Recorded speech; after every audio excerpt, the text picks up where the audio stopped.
What's up? It's your girl Sim Ivy. Today we're playing Are We For It? Are We Not Pink Spoon? So basically you're either standing on business, you're not, or you're on eggshells. Are you either saying yes or no or maybe? You're right. That's good. Yeah. True happiness requires a little bit of ignorance. True happiness requires a little bit of ignorance. Standing on that shit. I'll stand on that too. I'll stand on it. Right? As you, Body. Can you use that in a sentence? So basically if you're at a club and like... But how you, no, but why you at the club? No, listen. Basically you're at the club. The ignorance that is bliss is you standing on a bar and being like, get down, but you're happy. You're not happy if you're on the floor just being like, shimmy, shake, shake. Would you stand on business on the bar or be on the floor, not standing at all? Yeah, like you said, ignorance is bliss. That's why I'm standing on business, because if you overthink shit. Yeah, just have fun. Yeah, have fun. So my reason is, as Sim said, ignorance is bliss. So if you overthink shit, I just feel like you're not going to be in a happy place. That's basically that.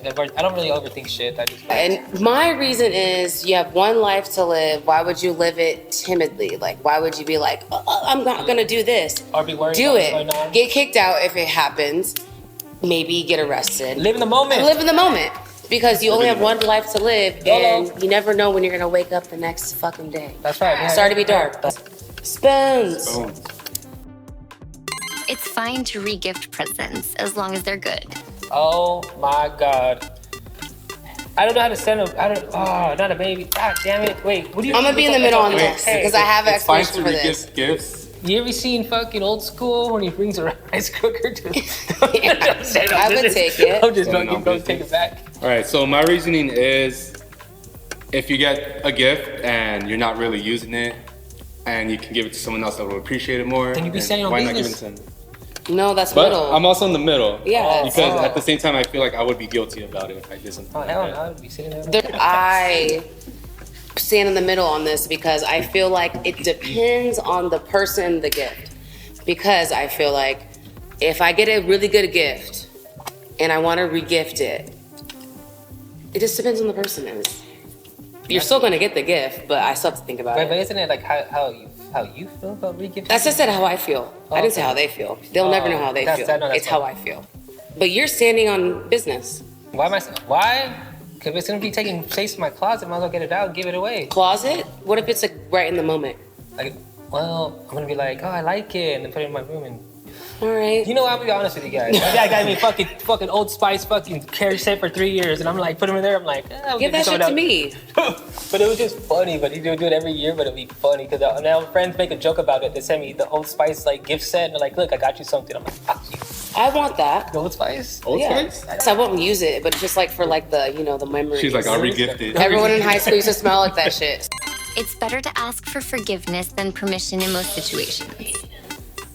Damn. Standing on business. Like, let's say you're gonna go out and you don't tell your significant other, and then you come back home, you're like, oh, my bad, I'm sorry. Well, no, I feel like you're wrong. I feel like if I was with somebody and they were like, and I was like, I'm going out, and they were like, no, I'd be like, sorry, and I would still do it. So that's why I'm saying like, that forgiveness is coming after they're mad. Oh, so then how would we this way? Yeah, over there. Because I ain't trying to date a probation officer. I'd rather be like, oh, sorry, like It's like when you go skateboard at a spot and they're like, you're not allowed to skate, and then they're like, hey, you can't be here. It's like, I'm sorry. It's also pathetic. Like, why can't we be there? Using LOL in texts when you're not laughing is lying.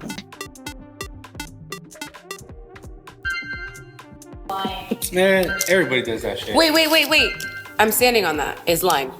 Is lying? I'm not I'm lying. always lying. If I'm like LOL, I'm not like. I'm laughing internally. Yeah. That's the same for me. I have a really dark sense of humor, so like, I don't know. It's like. I always put LOL or haha. Yeah. Yeah, so. Or ja. Ja. Or he. Let's do this. Or luz. Middle. I feel like if I say LOL in a sentence, I'm like literally in the middle. I'm either being like, like crying, or I'm like, LOL, and then throwing my phone like to the corner of the room and like not, that person doesn't exist anymore. But that's just me because I'm funny. Yeah, well, I mean, I'm on Yeah, full just- shutdown because yeah, I just put LOL up for no reason. LOL's a question mark. Yeah. For me, it's like a hug. My friend's like, "Hey, I got a flat. Can you take a helmet?" And I put loud, and I'm like, "Where you at?" It's a little garnish. It's like here's your cookie. It's a garnish. But I think Ella also helps makes it like a conversation not so serious because if you just get just no LL at the end, you're just like, "What are you doing?" But isn't it crazy? Yeah. That's How what you I'm saying. been? Like, But if you isn't ask, it like, crazy that we're serious thinking question, about that you're kind like, of stuff? LOL. Like people take it different. You put Isn't it LL crazy that we have conversations where, like, if you put a period, which I fear I'm guilty of reacting, if someone puts a period, I'm like, are you upset? What's going on? I just put a period back. Are you mad? The hell did who put their spoon in the middle? Sorry. Just kidding. Not the same thing.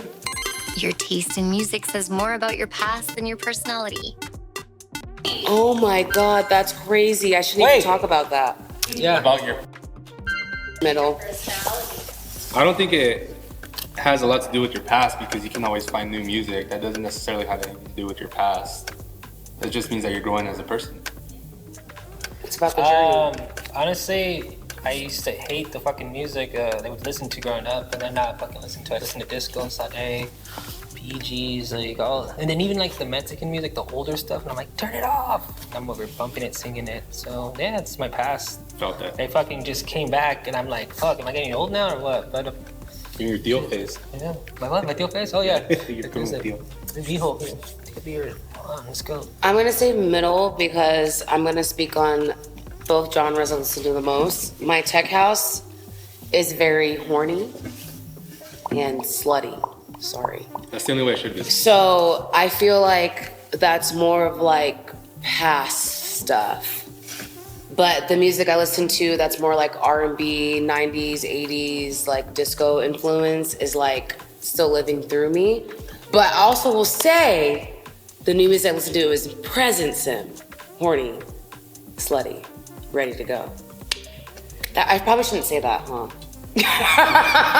Too late. About the hornies. The BB happy.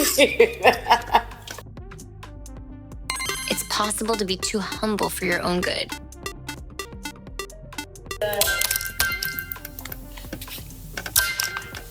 Standing on that because I have been a caterer to like most of my family and friends, and I've been fucked over a lot by a lot of personal people in my life, like breakups, friendships, relationships that I've like taken the like side seat, the back seat, and just been humble and not like experimenting in my own craft and being like, let me, you know, like basically like make my life their life.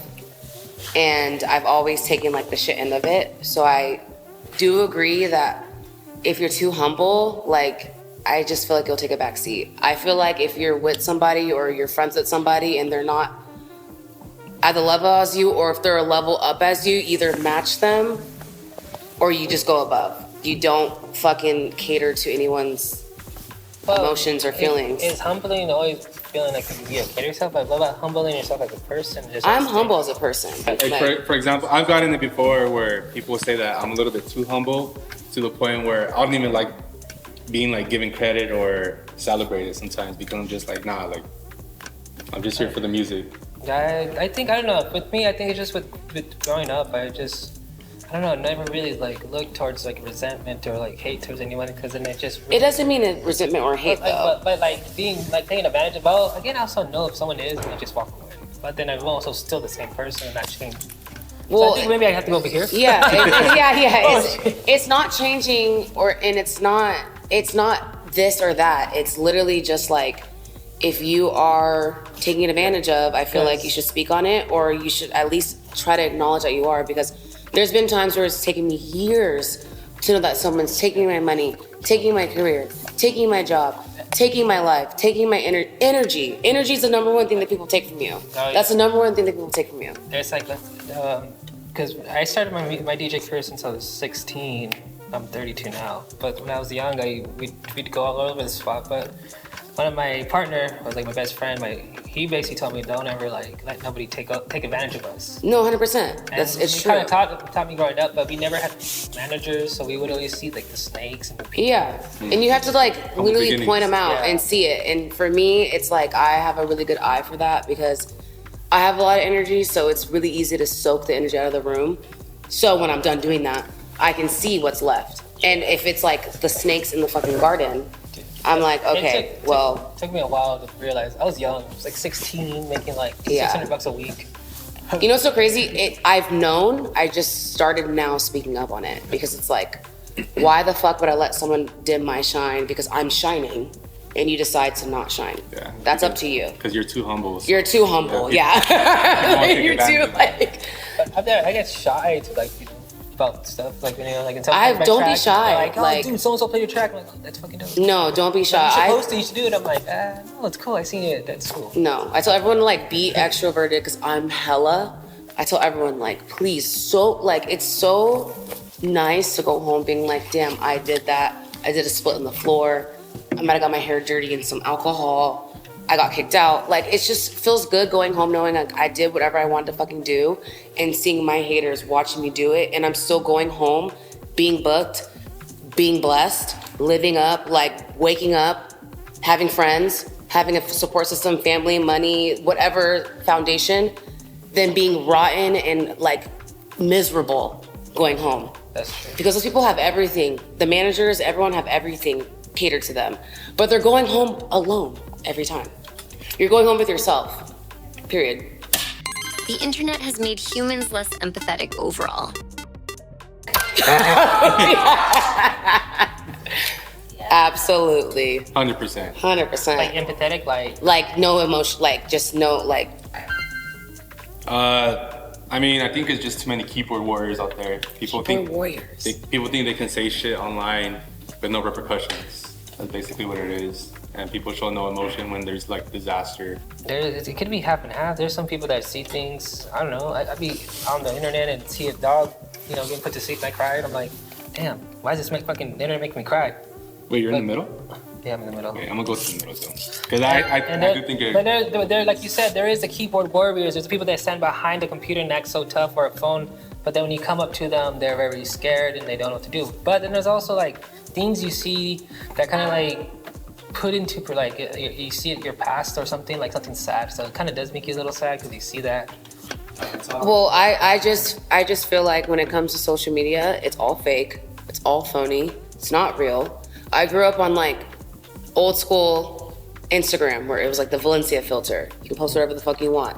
Doesn't matter what you post. Doesn't matter what you look like. My weave was crooked. My eyebrows were fucking this close together. Like, doesn't fucking matter. Overweight, underweight, doesn't fucking matter. And I feel like now we are empathetic to like everything. Like I look at something and I, like you said, like the dog thing. I promise you I'll look at it and be like, oh, that's sad. Is it real? Are we looking at something real anymore? Because I can see something AI, made up, fake funded, phony schemes from a mile away. And I feel like I don't even know, I'm so out of touch with reality on social media that I don't even know what's real and fake anymore. Which is why for me, I went to like Reels, new sounds, doing the robot, whatever the fuck was like trending to like, I don't give a fuck. I'm gonna post in my underwear every fucking day. I'm gonna get flagged every fucking day. Because who cares? What's gonna happen? You're gonna delete my account? I'll make a new one. Different email. That's- Perfectionism is just fear in disguise. Well, I don't want to use like the sex card, but being a woman, I get my hair done every 2 weeks. I get my lashes done once a week. I stopped getting my nails done. I stopped doing like tedious tasks I don't need to do because like I felt like when people started saying like, I'm getting my lashes done, I would tell them that and they would be like, you have a full set of lashes like on your face. And I'd be like, no, I don't. And when I started realizing like, wait, like, why the fuck am I spending or trying so hard to like look so good all the time, even though like I know I look good. I don't have to wear makeup. I cannot have lashes. I don't have nails on now. Like there's so many things that I'm like realizing about myself that I don't need to be perfect because society makes us feel like it's the ass, it's the lashes, it's the makeup, it's the lips, it's the cheekbones high lifted, it's the boobs up to here. It's all fake. Bring me back the 90s when no one had bodies and just a little booty cheek That was cute. with some thin eyebrows. no makeup, blue eyeshadow. Love it. 3 lashes on each eye.